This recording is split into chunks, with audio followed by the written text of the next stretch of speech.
नमस्कार. शेतकरी नामा जी ए news YouTube चॅनलमध्ये आपणा सर्वांचं स्वागत आहे.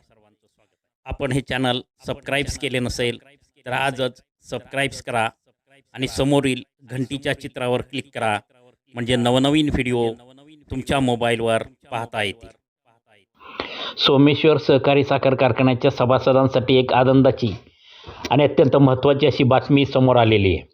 16 डिसेंबर 2025 पासून सभासदांचा सोमेश्वर कारखान्याकडे आलेल्या व पुढे येणाऱ्या ऊसाच्या बिलातून कोणतीही सोसायटी व व्यापारी बँकांची कर्ज वसूल करणार नसल्याचा निर्णय आज दिनांक 9 रोजी पार पडलेल्या संचालकांच्या मासिक सभेत घेण्यात आल्याची माहिती अध्यक्ष पुरुषोत्तमदादा जगताप यांनी दिली आहे.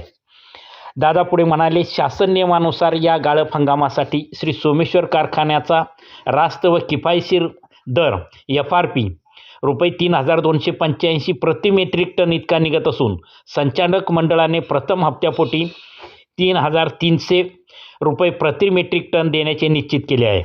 15 डिसेंबर अखेर ऊस बिले अदा केलेली आहेत. कारखान्याने आज अखेर 6,34,135 मेट्रिक टनाचे गाळप पूर्ण केलेले असून जिल्ह्यामध्ये 11.27% प्रमाणे उच्चांकी साखर उतारा राखत 7,10,650 क्विंटल साखर उत्पादन झाल्याची माहिती अध्यक्ष पुरुषोत्तमदादा जगताप यांनी दिली. दादा पुढे म्हणाले की कारखान्याचे कार्यक्षेत्रातील सभासद बिगर सभासद यांनी नोंदलेला सर्व ऊसाचे वेळेत गाळप करण्याचे उद्दिष्ट ठेवलेले असून संचालक मंडळाचे सभेमध्ये झालेल्या निर्णयानुसार 16 डिसेंबर 2025 पासून आलेल्या व पुढे येणाऱ्या ऊसाच्या बिलातून कोणतीही सोसायटी व व्यापारी बँकांची कर्जे वसूल करणार नसल्याचा निर्णय घेण्यात आला असून कर्ज वसुली ऐच्छिक करण्यात आलेली आहे.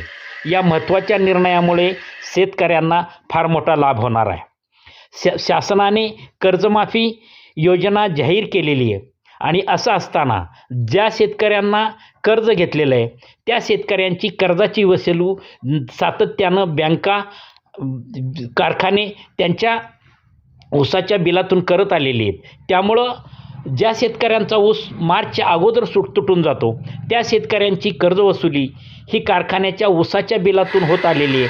त्यामुळे अनेक वर्ष शेतकऱ्यांना या कर्जमाफीचा लाभ झालेला नाही आणि हा जो निर्णय आहे तो त्या दृष्टीने अत्यंत महत्त्वाचा असून शेतकऱ्यांमध्ये एक प्रकारे आनंदाचे वातावरण निर्माण झालेले आहे.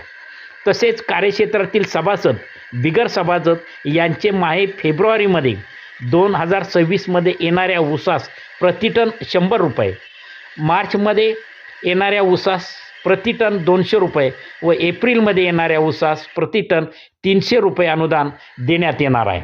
आजचा जो निर्णय घेतलेला आहे तो निर्णय आगामी जिल्हा परिषदेच्या निवडणुकीच्या निमित्तानं राष्ट्रवादी काँग्रेसला फार मोठा समाधानाचा असणार आहे, फायद्याचा असणार आहे. कारण सोमेश्वर साखर कारखाना हा आदरणीय उपमुख्यमंत्री नामदार अजितदादा पवार यांच्या मार्गदर्शनाखाली सुरू होत असून मार्गदर्शनाखाली झालेला असून दादांच्या नेतृत्वाखाली हा कारखाना सातत्यानं वेगवेगळे शेतकऱ्यांच्या सभासदांच्या फायद्याचे निर्णय घेत आलेला आहे. ठरलेल्या कार्यक्रमानुसार ऊस तोडणीचा हंगाम सुरू असून परिंचे आणि परिसरामध्ये येत्या 8-10 दिवसामध्ये हार्वेस्टरने ऊसाची तोडणी होणार असून शेतकऱ्यांनी आपले ऊस भिजू नये अशा प्रकारची विनंती परिंचे परिसरातील चिटबॉय राजेंद्र जगताप कृषी अधिकारी यांनी शेतकऱ्यांना सांगितलेली आहे. सध्या वीर आणि तोंडल परिसरामध्ये हार्वेस्टरनी तोडणी सुरू आहे. कारखान्याच्या कार्यक्षेत्रामध्ये अत्यंत शिस्तबद्ध पद्धतीने आणि ठरलेल्या टाईमटेबलनुसार वेळापत्रकानुसार तोडणी सुरू असल्याची माहितीही राजेंद्र जगताप यांनी शेतकरी नामा जी ए न्यूज या यूट्यूब चॅनलच्या प्रतिनिधीशी बोलताना दिलेली आहे.